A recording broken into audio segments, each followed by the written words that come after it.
Ezekiel 44. Then the man brought me back to the outer gate of the sanctuary, the one facing east, and it was shut. The Lord said to me, "This gate is to remain shut. It must not be opened. No one may enter through it. It is to remain shut because the Lord, the God of Israel, has entered through it. The prince himself is the only one who may sit inside the gateway to eat in the presence of the Lord.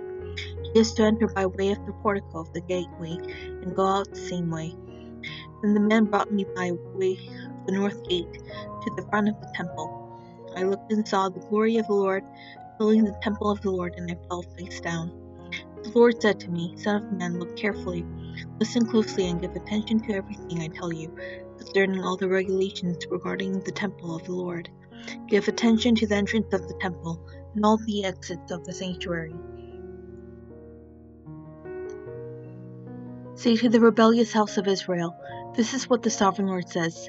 Enough of your detestable practices, O house of Israel.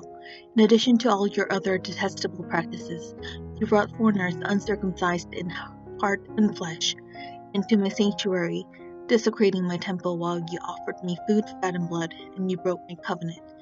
Instead of carrying out your duty in regard to my holy things, you put others in charge of my sanctuary.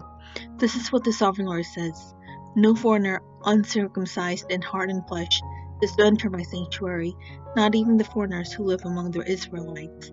The Levites who went far from me when Israel went astray, and who wandered from me after their idols must bear the consequences of their sin. They may serve in my sanctuary, having charge of the gates of the temple and serving in it.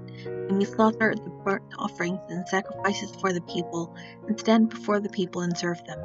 But because they served them in the presence of their idols and made the house of Israel fall into sin, therefore I have sworn with uplifted hand that they must bear the consequences of their sin, declares the Sovereign Lord.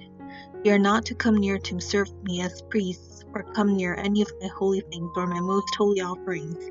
They must bear the shame of their detestable practices.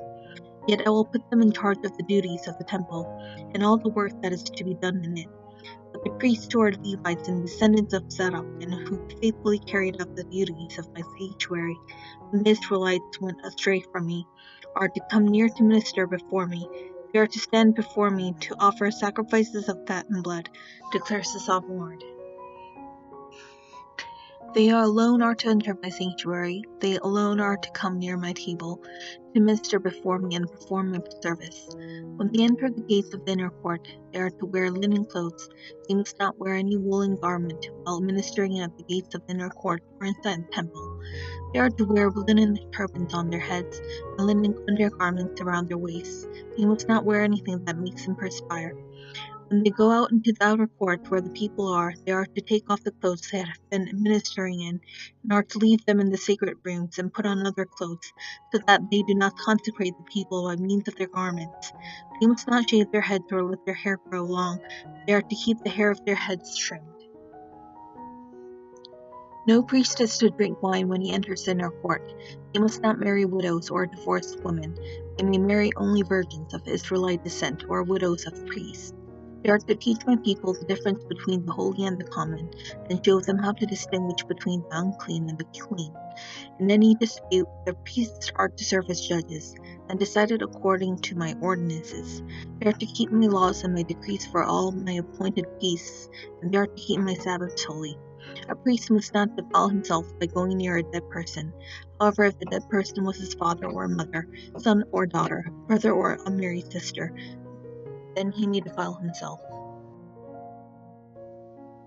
After he is cleansed, he must wait 7 days. On the day he goes into the inner court of the sanctuary to minister in the sanctuary, he is to offer a sin offering for himself, declares the Sovereign Lord. I am to be the only inheritance the priests have. They are to give them no possession in Israel. I will be their possession. They will eat the grain offerings, the sin offerings, and the guilt offerings, and everything in Israel devoted to the Lord will belong to them. The best of all the firstfruits and of all your special gifts will belong to the priests. You are to give them the first portion of your ground meal, so that a blessing may rest on your household. Priests must not eat anything, bird or animal, found dead or torn by wild animals.